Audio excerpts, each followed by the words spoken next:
넥스트 아이 2023년 3분기 누적 실적을 스로봇 회계로 분석하고 손익분기점을 예측해 보도록 하겠습니다. 매출은 57.1% 감소했고요. 영업이익이 684.5% 감소했습니다. 영업적자 29억 원으로 산출이 됩니다. 그리고 재고자산 매출원가 분식회계 개연성 부재를 달았습니다. 분석 결과 내용이 좋았다고 생각하시면 구독, 좋아요 부탁드리고 필요하시면은 배속 보시길 바랍니다.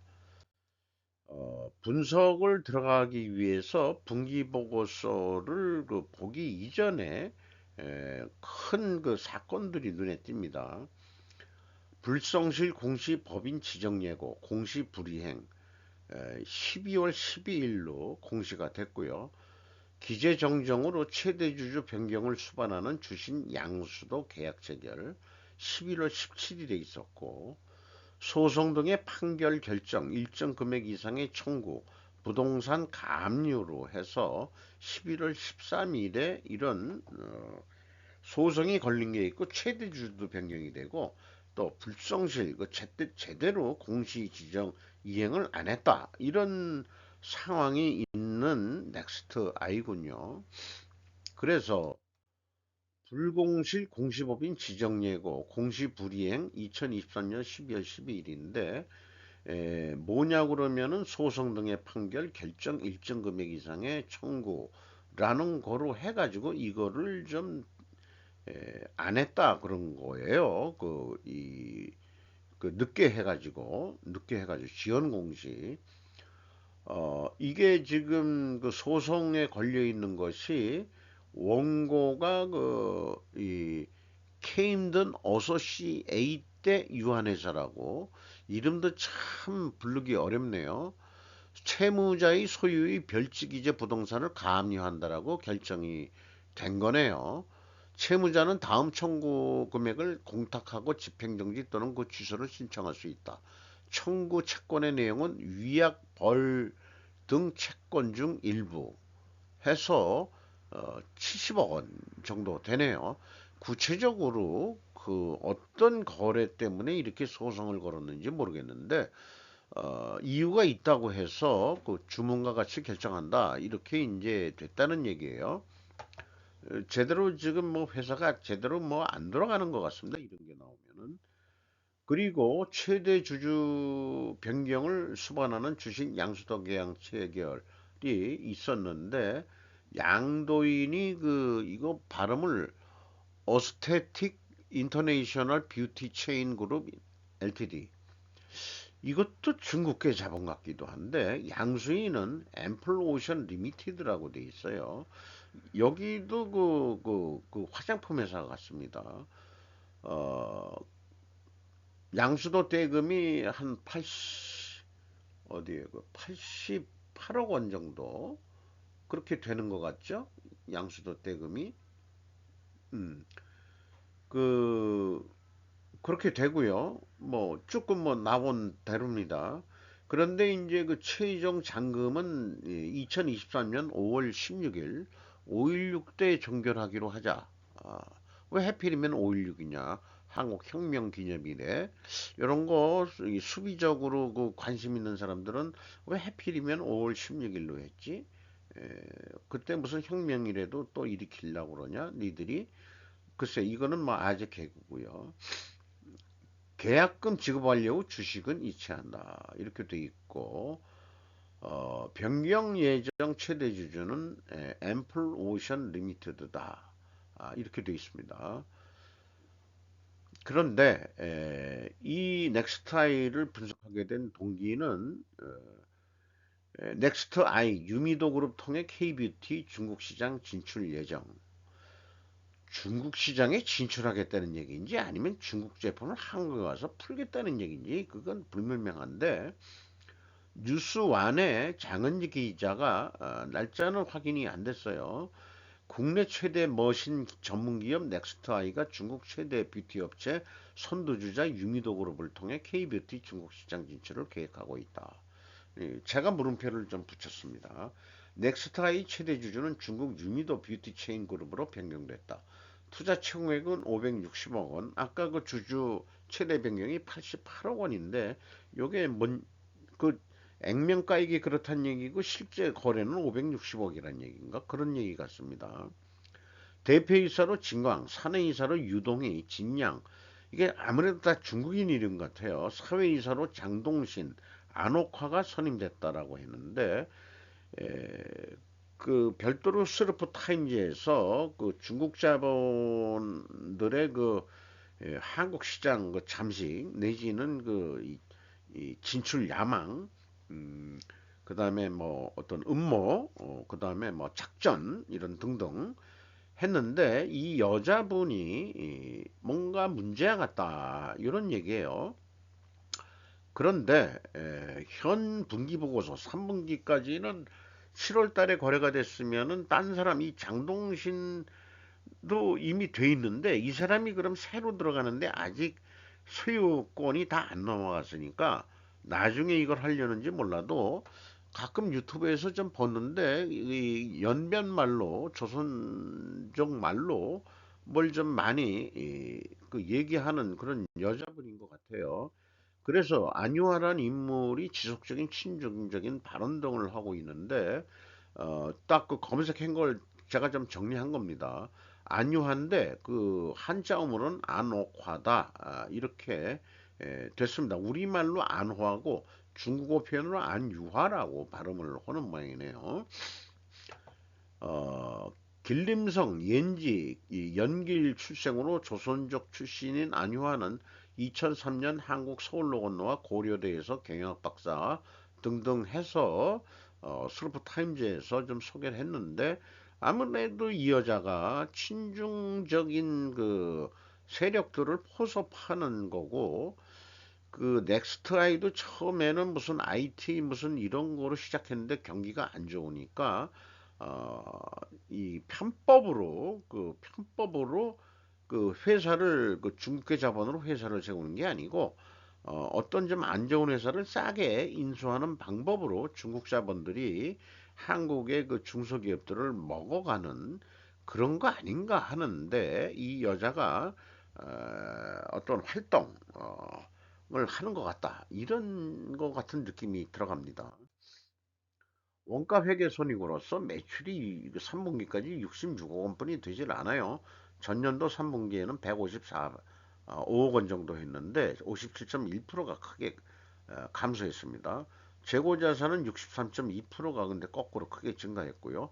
매출 원가가 40.6%, 적게 감소했던 얘기 매출 원가가 증가했다는 뜻이고 매출 총이익률이 떨어졌죠. 25%.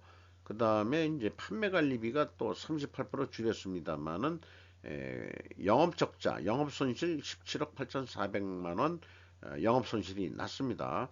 225.6% 영업이익이 감소했습니다. 스루포 회계로 분석한 결과를 보면은 매출에 비례하는 매출 재료비가 7억 2,900만 원뿐이 안 돼요. 그래서 84%가 감소했고 그리고 그 매출 감소보다 더 감소했기 때문에 원재료 및 상품 매입 가격이 크게 하락을 했다라고 추론을 해볼 수 있겠어요. 수루푼율은 18.6% 증가했고 어, 상승했고 그 다음에 그 운영 비용은 15.2%를 줄였습니다. 그 결과 TOE 생산성은 0.67로서 0.38포인트가 하락을 했고 영업손실 29억 원이 났습니다. 원가 회계 영업손실보다 11억 2,600만 원이 더 손실이 났습니다. 이것은 재고자산이 증가했기 때문입니다. 이 기업도 마찬가지로 분기에는 재고자산 명세를 공시를 안 하고 있어요. 할 수 없이 전체 재고자산을 그냥 반영을 했습니다. 그래서 실질적으로는 이 WCAI로 해야 정확한 원가 회계하고의 영업 그 증감액 차이를 낼 수 있는데 이렇게 공시들을 안 하니까 이 공시 안 하는 기업들은 뭐 규모가 적은 데는 뭐 안 해도 된다.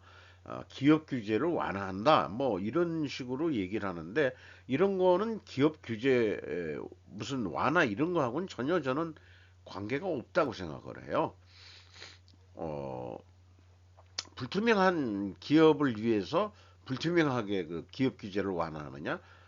기업 규제 완화하는 게 그 회사의 불투명성을 묵인해 주기 위해서 하는 거냐? 그 존재의 그 성립 이유가 안 된다 이거죠. 그리고 IMF로 공시가 될 필요 이거에 대해서 이 재고자산의 변동이 표기도 뭔가 이게 편법이에요. 재고자산의 변동에다가 대부분 원재료의 사용 및 뭐 상품의 매입액 이런 식으로 돼 있는데 뭉뚱그려서 이렇게 했다 이거죠.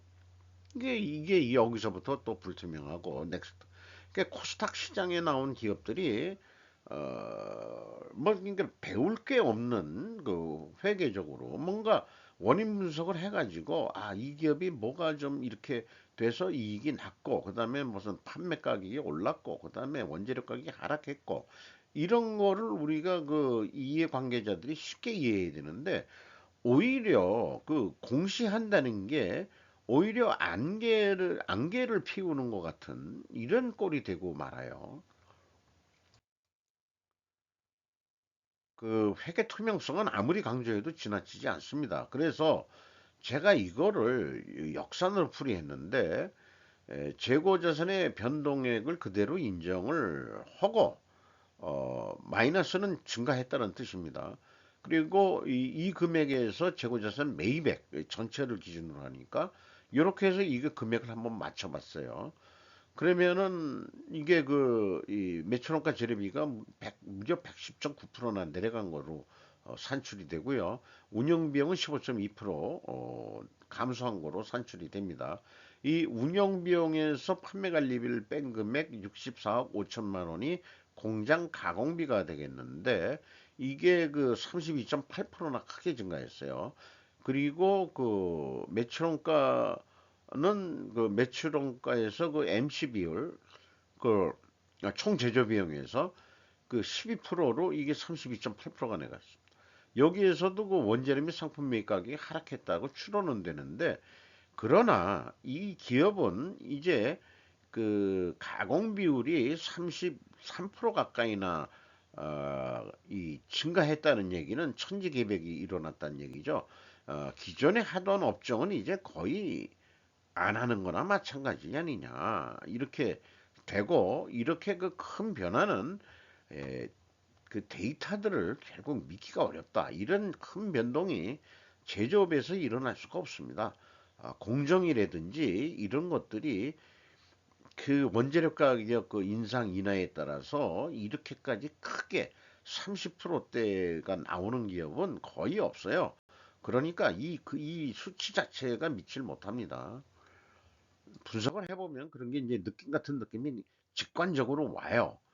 그래서 이건 맞힌 것 때문에 1, 2단계는 의미가 없고 현금 흐름표로는 맞췄어요. 현금 흐름표 정도는 맞춰줘야 되겠죠. 운영 비용으로서 인건비가 18억 1,500만 원 나갔는데 0.9% 상승했어요. 직원은 3명 증가했고 연봉이 그 전년도는 6,660만 원이었는데 6,200만 원으로 내려갈 것 같습니다. 그 다음에 외주 가공비가 2.1% 증가했고 지급 수수료는 14.4%가 감소했어요. 그래서 CEO만 보면은 진광이라고 이렇게 영어 이름을 쓸 때는 이거 중국인입니다. 1973년생인데 여자로 되어 있는 것 같고 유미도 미영 연쇄 집단 이사장으로 되어 있습니다. 근데 이 진광 이라는 데가 그러니까 최대 주주는 또 딴 데로 바뀌게 돼 있는 상태에서 이 진광이라는 사람을 계속 대표로는 세울 모양이죠. 경영평가 지표로서 그 재고 회전율이 크게 떨어졌죠. 그 다음에 이제 슬픈율은 크게 올라간 거로 돼 있고 이게 역방향의 분식회계 개연성 가정을 세웁니다. 생산성 크게 떨어졌죠. 그 다음에 뭐 이자 부채율은 거의 변동이 없는 것 같고 현금 무포율은 꽤 많이 가지고 있는 거로 크게 증가한 거로 되어 있습니다. 그래서 이 경우가 스르폰율은 하락을 하고 아니 재고 회전율은 하락을 하고 스르폰율은 상승을 했을 때 역방향이면 분식회계 개연성 가정을 세웁니다. 그러면 이거를 입증하려면은 원재료 가격이 상승해야 되고 그 다음에 이 판매 가격도 상승한 것으로 이렇게 입증이 돼야 되는데, 손익계산서하고 비성분에서 봤을 때 원재료 가격이 하락했다고 우리가 추론했나요? 얘기하면서도 이제 깜빡깜빡 하는데, 어쨌든 이게 입증이 되냐 그러면은, 어, 판매 가격은 변한 게 없습니다. 그러면 입증이 안 되죠? 원재료 가격에 대해서는 아무것도 제시를 안 했어요. 그런데 이렇게 표시해 놓고도 회사는 뭐라고 표현하냐 그러면 각 제품별로 대당 가격이 가장 높은 것을 표시한 재료다. 평균도 아니다 이 말이에요. 그러면 그걸 대표할 수가 없죠. 그 다음에 제품은 주문자 생산 방식으로 정형화된 제품이 아니므로 주요 제품 별 가격은 의미가 없다. 의미가 없는 거를 왜 이런 식으로 공시를 하느냐. 왜 그러냐면 LCD 유리 깨진 검사 장비가 35만 원짜리가 3천 원에 될 수가 있는지 자관 이런 자료를 가지고 분석한다는 거에 왕짜증이 나지만 사실은 의미를 보면은 이런 코스닥 기업에서 불투명 기업들을 거꾸로 하는 게 이 스리퍼 회계를 소개하는 데는 오히려 대기업보다는 오히려 이제는 좀 이름 없는 코스닥 이렇게 좀 불투명한 기업들 이런 데를 좀 더 이 공략을 좀 해야 될 것 같은 기분이 들어가네요. 원가 회계 개념으로서 손익분기점은 120억 정도 해야 이 재료가 나오는 거로. 그런데 재고가 63%나 크게 증가했거든요. 그러면 가만히 있어도 19억의 이익이 나게 돼 있어요. 재고를 아마 줄여야 될 텐데, 그래서 거꾸로 63%를 줄인다면은 적자 22억이 날 겁니다. 이게 원가 회계의 마녀의 유혹에 넘어간 원가 회계 불공정 위원회에 넘겨야 되는데도요. 이래서 스루퍼트 회계로 봤을 때도 120억 정도를 해야 될 거로 돼 있는데 약간의 3억 정도의 적자가 예상됩니다만은 재고 회전율을 6.4% 2.6 회전도만 연간 2.6 회전 한다 그러면 그것도 재고 실사를 해봐야 돼요. 이 재고를 과연 그만큼 가지고 있는 건지. 그러면 한 3억 원 정도 이익이 나는 거로. 그러니까 손익분기점 기준치로 했을 때 한 120억 정도 하면은 될 것 같다. 이런 얘기가 되겠습니다. 그리고 요거 비율 계획한 것은 매출 재료 비율은 그대로 가더라도 운영 비율을 결국은 내리는 거죠. 이게 T 영업 이익률이 적자 43천 마이너스 43.8%를 0.7% 정도로 일단 예측을 하고 이거를 재고 회전율을 높여가지고 이익을 내는 방향으로 그렇게 한 거죠. 그래서 재고가 감소할 경우에는 요거는 이제 또 제가 반대로 표시했는데 재고가 증가했죠. 그러니까 여기에 해당한다고 할 수 있겠습니다. 그렇게 말씀드릴 수 있겠고요. 경영평가 지표에 대해서는 나중에 한번 또 시간 나면은 자세하게 좀 말씀드리고 어, 그 프리 캐시 플로우에 대해서는 노벨상 수상자 두 분의 이론을 현실하게 증명해서 입증해서 보여주는 겁니다. 채권자 흐름하고 그다음에 주주잉여 현금 흐름하고 더하면은 회사 현금 흐름이다. 이것을 현금 흐름표로 보면은 채권자한테 5억 5,800만 원 나갔고 그다음에 주주한테 2억 3,500만 원이 나갔는데 이게 합치면은 7억 9,300만 원 회사 전체적으로 돈을 벌었다. 이렇게 보고요. 최종적으로는 잉여 현금으로 그러지만 최종적으로 회사 입장에서는 4억 9천만 원의 현금이 유출되었다. 이렇게 볼 수 있겠습니다. 그런데 FCFE 232억 3,500만 원 자본 변동표는 검증할 수 있는 데이터가 없습니다. 쭉 이제까지 다른 데는 다 마찬가지인데 이 넥스트 I는 자본 변동표하고 그다음에 제가 산출하는 이거하고 일반적으로는 딱딱 맞는데 안 맞는 이유도 자본 변동표도 뭔가 문제가 있든지 그런 거로 보입니다. 그래서 재무 현금 지표도 뭐 안 맞아 떨어진다. 잉여 현금 흐름이 이런 것까지 이런 것까지 보기 때문에 그 부직격의 개연성이 있다 이렇게 보는 거죠. 주가는 그래도 785원으로서 연초보다 213원이나 상승했고 장부 가격 대비 65%까지 올랐습니다. 현재 그 최대 주주는 아세틱 인터내셔널 뷰티 체인 그룹인데 이게 약간 이제 변경될 예정이라는 거고요. 외국인이 23.73% 가지고 있는데 아무래도 요 그 최대 주주를 우리나라 자본이 아니니까 외국인을 포함해서 얘기를 하는 것 같습니다.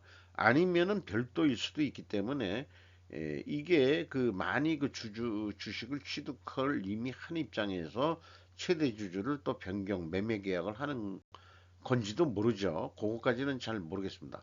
이상 마치도록 하겠습니다.